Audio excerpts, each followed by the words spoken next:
जय श्री कृष्णा। आप लोगों के अनुरोध पर लोशो की बुकिंग 21 तारीख और 22 तारीख 2 दिन के लिए बढ़ा दी गई है। जो लोग कुंडली के लिए बुकिंग कराना चाहते हैं, लोशो के लिए बुकिंग कराना चाहते हैं, इन 2 दिनों के अंदर नीचे लिखा हुआ व्हाट्सएप नंबर 9634566899 के ऊपर मैसेज करके बुकिंग करा लीजिए। ये 2 दिन के बाद में बुकिंग क्लोज हो जाएगी।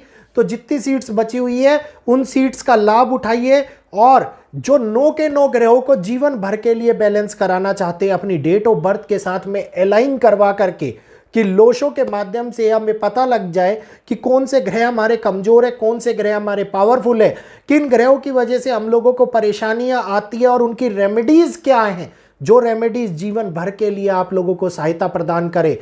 तो एक बारी जीवन में अपने आप को खुद लोशो के साथ में अटैच करवा करके डेट ऑफ बर्थ को उसका लाभ उठाना चाहिए, ताकि आगे भी हम लोगों को जो मुसीबतें आने वाली हैं या जिन मुसीबतों के बारे में हमें पता नहीं है वो कब आए और कब निकल जाएं, इसके बारे में भी हमें जानकारी ना लगे और हमारा जीवन सुचारू रूप से बड़े सभ्य तरीके से आसानी से चलता रहे, हम लोगों को किसी भी प्रकार की मुश्किलों का सामना ना करना पड़े। तो ये सबसे बड़ा और सबसे बेहतरीन तरीका है 9 के 9 ग्रहों को बैलेंस करने का। तो जल्दी आइए, जल्दी पाइए। धन्यवाद।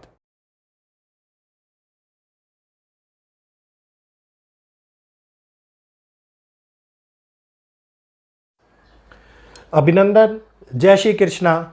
स्वागत है सभी लोगों का आपके अपने चैनल भारतीय ब्लॉगर में। जिस प्रकार से 29 मार्च 2025 को शनि देव मीन राशि के अंदर दुनिया के अंदर एक हाहाकार का माहौल बढ़ गया। दुनिया हर एक जगह के ऊपर युद्ध की स्थितियों को देखने लगी, कोरहाम को देखने लगी, वार्तालाप विफल होने लगी, न्याय प्रणालिका डाबाडोल होने लगी। वहीं पर आर्थिक प्रणाली भी अस्थिरता की ओर जाती हुई नजर आई। और मैंने आप लोगों को एक बात बोली थी 2025 में ही, जब 2026 स्टार्ट नहीं हुआ था, पुराने वीडियोस भी आपको कई बार दिखाए हैं कि 2026 एक लिंक ईयर की तरह काम करने वाला है। जो 2026 का लिंक ईयर है, ये 2027 और 28 की एक जुड़ाव की वो कड़ी है जो हम लोगों को बहुत कुछ सिखाने वाली है। और सिखाने के साथ साथ अब आप लोगों को कमर कस लेनी चाहिए। क्यों ये बात मैं बोल रहा हूं आप लोगों को कि कमर कस लेनी चाहिए, इसके बारे में डिटेल जानकारी इस वीडियो के अंदर मैं आप लोगों को दूंगा।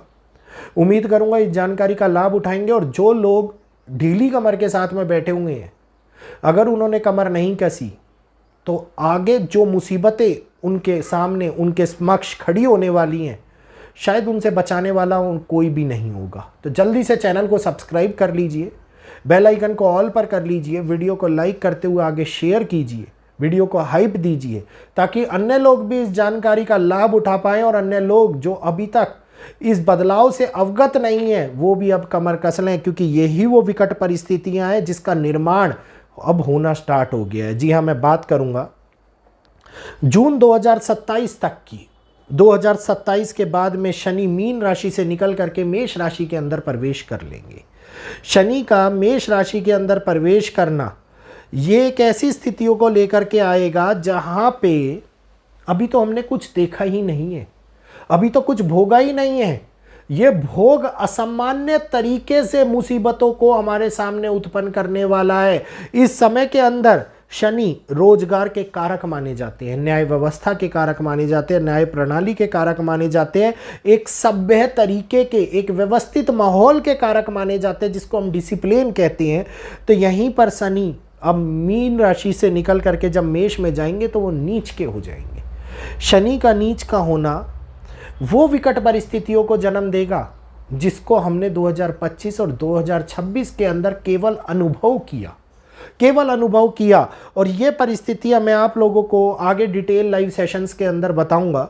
ये परिस्थितियां एक लंबे टाइम तक के लिए चलेंगी, क्योंकि शनि का नीच राशि के अंदर प्रभाव वर्तमान स्थितियों को अगर मैं देखूं 2026 की, तो ये 2028 तक के परिणामों को हमारे सामने निकाल करके लेकर के आ रहा है। 2028 तक विश्व उस अनुभूति को महसूस करेगा जिसमें आर्थिक तंगी, आर्थिक मंदी, जिसकी शुरुआत, जिसका जन्म 2026 के अंदर हो रहा है। आप ये देखिए ओरेकल ने कितने लोगों को निकाल दिया। फेसबुक ने कितने लोगों को निकाला, इंस्टा ने कितने लोगों को निकाला, इसी के साथ साथ गूगल ने कितने लोगों को निकाला, माइक्रोसॉफ्ट ने कितने लोगों को निकाला। ये बात मैं नहीं बोल रहा हूँ, ये बात आंकड़े बोल रहे हैं। जिनको यकीन ना हो, न्यूज़पेपर में या फिर इंटरनेट के ऊपर ही एक बारी सर्च करके देख लेना कि ले ऑफ ग्राफ कितना हुआ है इस टाइम पे। आप लोगों को महसूस हो जाएगा कि हमारे कदम उस स्थिति की ओर बढ़ रहे हैं जहाँ पर अब जीवित रहना ज़्यादा मुश्किल हो जाएगा मृत्यु से। लोग कहते हैं ना कि मरना मुश्किल होता है, लेकिन नहीं, ऐसा नहीं है। जीवित रहना ज़्यादा मुश्किल हो जाएगा मृत्यु से। इतने बदलाव हम लोगों को झेलने पड़ेंगे, इतने बदलाव हम लोग देखते हुए आएंगे, जिसकी शुरुआत अभी इस जून महीने के बाद से होनी स्टार्ट हो जाएगी और 27 जून तक के आसपास ये स्थितियां और भी ज़्यादा खराब होती हुई नजर आएंगी, जिस टाइम के अंदर शनि मीन से निकल करके मेष राशि के अंदर प्रवेश करने वाले होंगे। आर्थिक पक्ष लोगों के पूरी तरीके से कमज़ोर हो जाएंगे। सरकार न्याय व्यवस्था को पूरी तरीके से बदल करके रख देंगी। इसके साथ साथ वो हानियां भी जन सामूहिक तौर के ऊपर, क्योंकि शनि एक आम आदमी को भी रिप्रेजेंट करता है, एक मजदूर को रिप्रेजेंट करता है। और मजदूर केवल जरूरी नहीं है जो कस्सी फावड़ा चला रहा हो वही मजदूर होगा। मजदूर वो व्यक्ति भी है जो हमारे सामने रोज की दिहाड़ी के लिए, रोज की अर्निंग के लिए एक नौकरी के ऊपर जा रहा है। अगर आज की छुट्टी कर ली तो आज की सैलरी नहीं मिलेगी, तो वो मजदूर भी अब आगे जाकर के डिस्टर्ब होने वाले हैं। आर्थिक पक्ष कमज़ोर होने वाले हैं। नौकरियों में डिस्टर्बेंस आनी शुरू हो चुकी है और ये डिस्टर्बेंस बहुत बड़े रोजगार संकट को लेकर के आ रही है।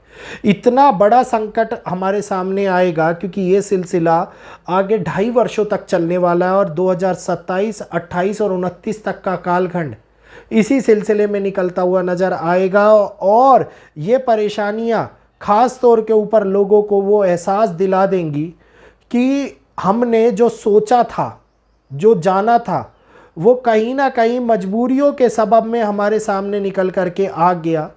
ये ऐसे इम्पोज करा देगा लॉकडाउन से, ऐसे इम्पोज करा देगा आपके। लॉकडाउन का मतलब देश के लॉकडाउन की बात नहीं कर रहा हूँ मैं, आर्थिक स्थिति के अंदर होने वाले लॉकडाउन, जिसके अंदर बैंक भी हानियां उठाएंगी, जिसके अंदर लोगों की रोजगार पूरी तरीके से बर्बाद होते हुए दिखाई देंगे। आप लोगों को अत्यधिक नौकरियां जाती हुई नजर आएंगी। तो ये तो केवल कल्पना मात्र लग रहा होगा अभी बहुत सारे लोगों को कि भैया ऐसी बात बोल रहे हैं, इससे कोई भी फर्क नहीं पड़ने वाला, इससे कोई भी हानि नहीं आएगी, ये बोलेंगे और चले जाएंगे। लेकिन आज से जब 3 साल 4 साल पहले मैंने ईरान और अमेरिका के युद्ध की बात करी थी, तब भी इसी प्रकार से उपहास का पात्र मैं बना था, लोगों ने मजाक उड़ाया था। और सडनली उसी महीने के अंदर जब युद्ध शुरू हुआ, तब मेरे पास में कमेंट्स का ढेर लग गया कि भैया जो आपने बात बताई थी वो सत्य साबित हो गई है, वो हमारे सामने निकल करके आ रही है। और अब क्या करना है? क्या हम लोगों को वापस आ जाना चाहिए? क्या हम लोगों को यहीं रुकना सही होगा?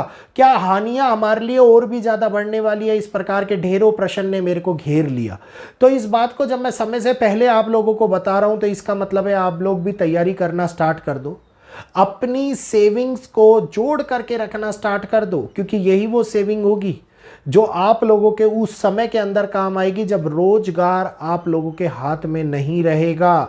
और ये केवल नौकरी वालों की बात नहीं कर रहा हूं मैं, जो बिजनेसमैन है, जो डेली स्टोर्स खोल करके बैठे हुए हैं कि रोज गड्ढा खोदना है, रोज पानी पीना है, जो जिनके छोटे बिजनेस है, स्मॉल कैप बिजनेस है जिनके, उनके लिए भी एक बहुत बड़ी हानियों का समय शुरू होने वाला है। तो यही वो बदलाव होंगे जिससे गुजर करके एक स्वर्णिम युग हमारे सामने निकल करके आएगा। लेकिन उससे पहले का कालखंड ना जाने कितने लोगों को अपनी ग्रस्त में ले जाएगा, अपनी चपेट में ले जाएगा, और लोग इस मुसीबतों को आगे उठाते हुए नजर आने वाले हैं। तो हम लोगों को अब कमर कस लेनी चाहिए। अगर अब भी कमर नहीं कसी तो समझ लीजिएगा कि ये वो स्थिति, वो विकट संकट से हम नज़रअंदाज करेंगे, आंख बंद कर करके बैठ जाएंगे। जिस प्रकार से बिल्ली को देख करके कबूतर आंख बंद कर करके बैठ जाता है, तो बहुत बड़ी हानियां अब आने वाली है मेरे भाई। और इसकी चेतावनी मैंने आप लोगों को लगभग 1 साल पहले दे दी है, 1 साल 2 महीने पहले। तो उम्मीद करूंगा वीडियो को आगे शेयर करेंगे, लोग समझेंगे इस बात को और आगे अन्य लोगों तक भी पहुंचाएंगे। और मेरे को यहीं पर इजाज़त देंगे। आज के लिए इतना ही। जय श्री कृष्णा, जय माता दी।